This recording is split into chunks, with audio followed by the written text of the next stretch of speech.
Well, hello, and welcome to another Pneuma of Now podcast. The word pneuma relates to or is defined as the creative or vital spirit. And you can look it up, a little bit further, and you can relate the notion back to breath. So I believe this is the 13th episode, discussion, installment of my presentation. I'm going real free flow at the moment and just want to speak to the number 12. So I'm reading this book, something about this book, and I'm going to read some sections of it. Written by Emma Curtis Hopkins. It's called High Mysticism, Studies in the Wisdom of the Sages of the Ages.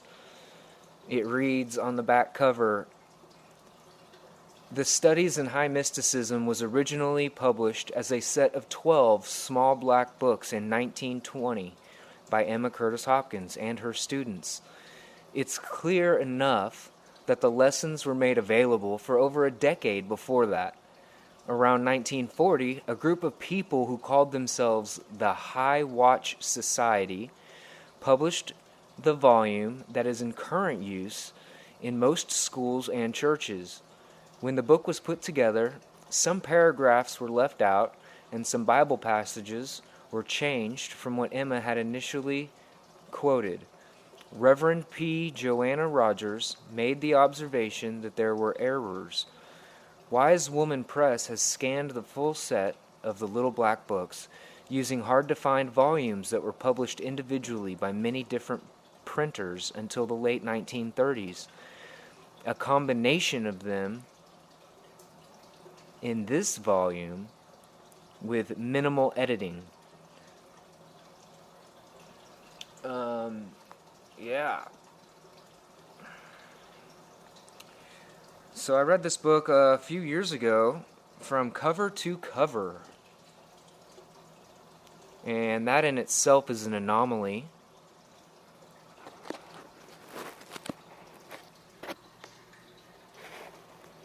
So I just want to make that a high point. I don't remember everything I learned about this lady right off the top of my head, but I do know that she would fall into the category of the New Thought movement.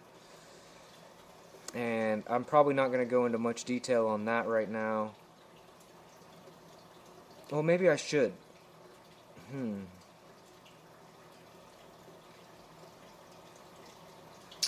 Okay, let me see here.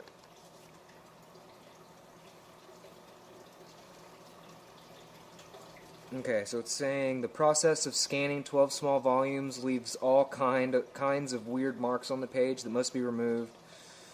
So it's just talking about the process of getting all these things figured out. Emma often used variations on common words to make her point. For example, mirific means miracle creating, or wonderful, or wonderfully strange, or awe-inspiring, depending on its context. Imagined is another one you probably won't find in the dictionary. Or imaged is another one you probably won't find in the dictionary, but it means precisely what it says. I made no effort to change or correct those, as they're part of her unique, almost hypnotic teaching approach. And I would agree, definitely there's a hypnotic effect. I could take notes on this lady for a while. That's why I'm doing these podcasts, so that I can try to find some extra patterns and layer it into what I've already been synthesizing and assimilating over the years.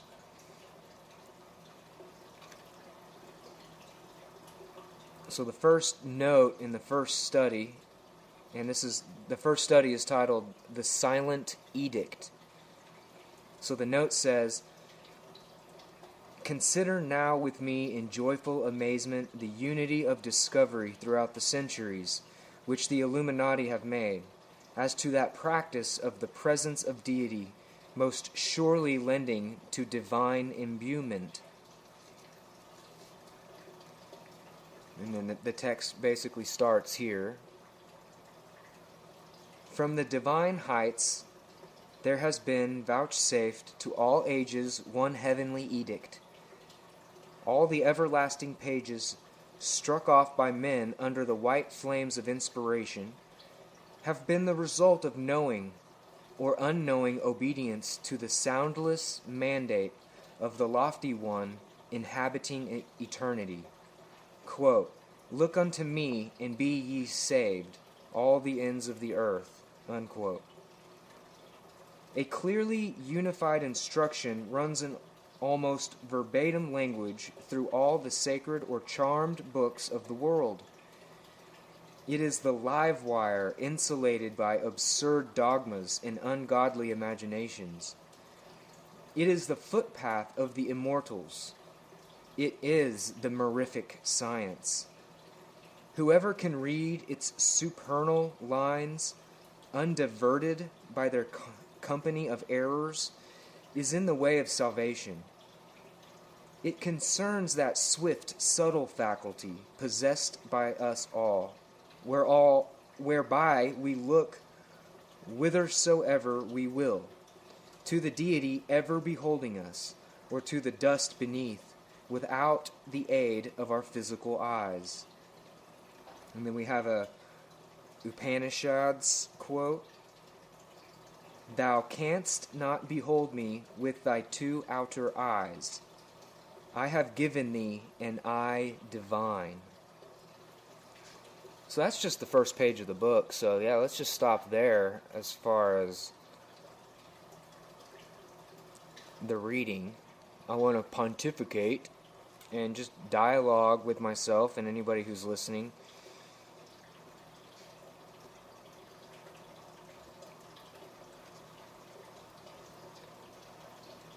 I try to keep my thought process aimed at the idea of transformation and radical change. And more people are picking up the path of personal responsibility.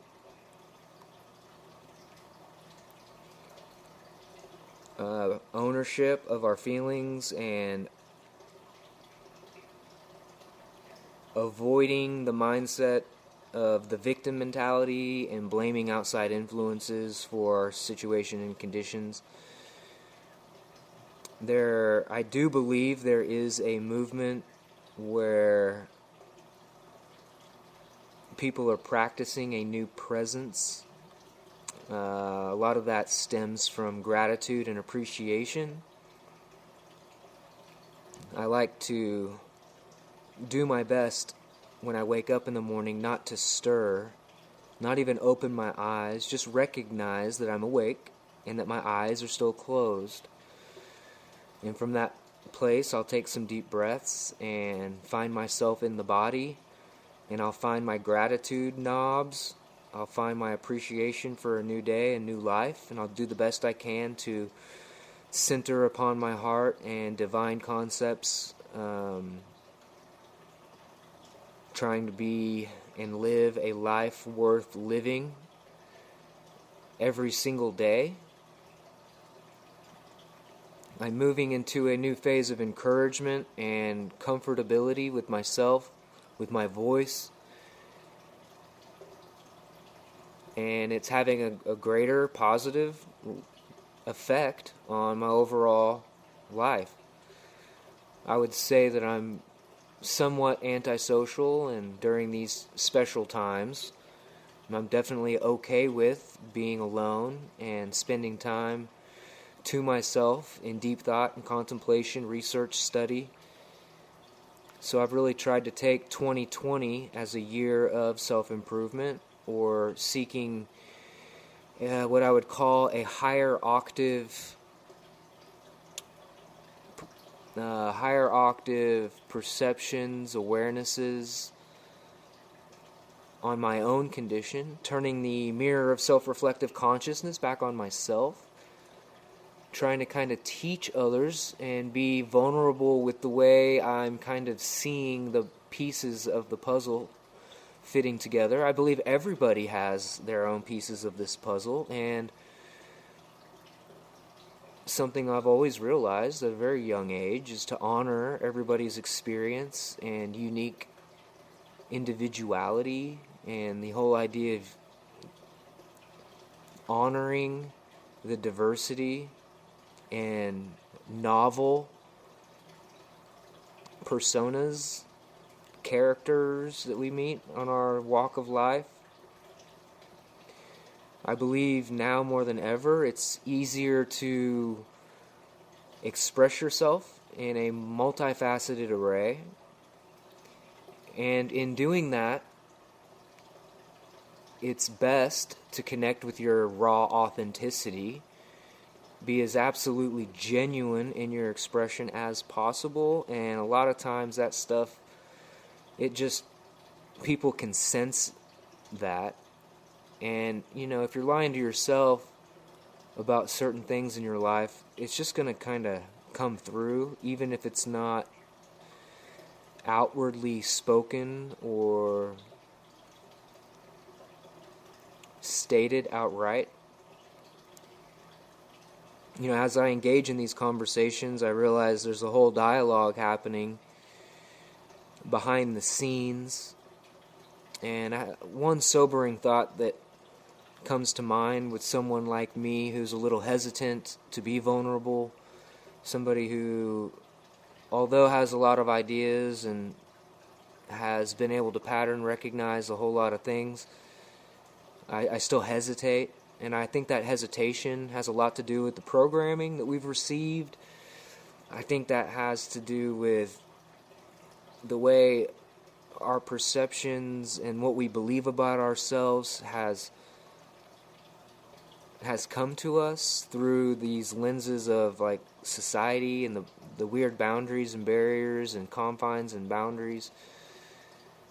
The compartmentalized spaces of tax responsibility and licensing and paperwork and signatures and notaries and lawyers and there's financial stuff, there's religious stuff, there's political stuff, there's spiritual stuff, there's satanic stuff, and we have to be as mindful of our thoughts and how we want to direct our own lives in co-creation with the grand architect and the observer that have somehow found nodal point in the biology of our bodies, but also this non-local field effect with all that there is. We also have some ideas around hidden time or like time travel. I have a kind of a different perspective on time travel. I think it's absolutely possible in the mind. I've experienced plenty of occasion where I have felt into the future or seen things of the future. I won't speak to those directly right now. I just want to encourage others that have had some of these experiences to just, know that a lot of people are experiencing these things and not speaking about them, so you're probably more normal than the rest of us, but I think we're all a little bit out of sync with who we really are and what we're capable of. So I like to entertain all kinds of woo-woo concepts, but I like to respect the outside-of-the-box thinker without passing much judgment, because I realize if I'm to communicate the mystical states that I've experienced and the shifting of consciousness that I've had over the years, the moments of awe and reverie, the scintillating cognition where the mind, body, and spirit sync up in unity and there's a new driving force, there's a new engine behind this enigma that is us. I think it's amazingly beautiful, that everything is in perfect balance and equilibrium. I can understand that in terms of just realizing that if it was not in equilibrium, reality would self-destruct and corrode around the edges, or however you want to visualize that. There is a sustainability about this reality that is all its own. There is an abundant breath, in-breath and out-breath, and inhale and exhale, energy transformations. So it's not hard for me to engage and discuss the idea of eternity and concepts of infinity. Now, I like to make a distinction between those two things, and that's kind of a difficult distinction to make between infinity and eternity. I think there's the eternal breath, but I don't necessarily think there's an infinite anything. I think there's boundaries and conditions and hierarchies, nested knowledge sets. Things like sphere packing can be great for visualizing geometric relationships. I like to use my creativity and visualization in my mind to reach kind of different conclusions. I'll have to think of some examples of that and bring that to the table as well, but I draw a lot of pictures in my mind and try to partition and divide certain concepts, but in the end it's all moving towards unity. Just unity of being, getting into that moment, the now, that's the holding environment. So now is the most loving holding environment, and we can have confidence that we are here now because something in the past sustains the entire reality that we walk in, that we swim in. And although we do know that our biological functions will cease to be one day, I do not believe that consciousness is attached to the body. We are more than our physical bodies, and I've experienced so many examples of that, whether it be dreams or out-of-body experiences or visions, or this kind of idea of remote viewing, where you can open up an aperture in your mind and clear the space and see into different locales within the three-dimensional environment. Some people report of taking trips to the moon or different planetary systems. I've never really experienced that so much, but I have experienced my awareness leaving the body and having fun in the astral locations. It gets real abstract, and language is limiting, words are approximations. So, like I said, there's this dialogue happening in the background of the vocalized consonants and vowels, sentences and syllables. And it's just been really insightful for me to embark on this little journey of, voice recording. It's good. I think it's good, and I don't necessarily recommend this approach for everybody. It may or may not work for you. It took me many years to overcome some sort of mental inertia to even do this. So just for myself, as a pat on the back, just overcoming that whole weird feeling of sitting in a room and talking to yourself and knowing that there's an audience, kind of an anonymous audience behind wherever these electron configurations end up. The technology we have to record the pressure differentiation in the airwaves, to record it, to save it, to copy it to a computer, to upload it to the internet, to create a link and share it with your friends. I mean, if we can't be grateful for what we have, I don't really know what to do. I mean, I'm just going to keep... I see so many people that are ungrateful, it's disturbing. And I've been there. I mean, full disclosure, wow, I'm not living like the perfect life. but I can just see so much more. And I'm still working on navigating. I'm still on the adventure of a lifetime. And I want to just invite others to the same adventure. Obviously, it will be unique to you, and you will categorize and filter your experience in ways that are absolutely 100% yours and yours alone. And there's value in that. I think now is the time to stand up and be counted, and I guess this is one of my small ways of doing that.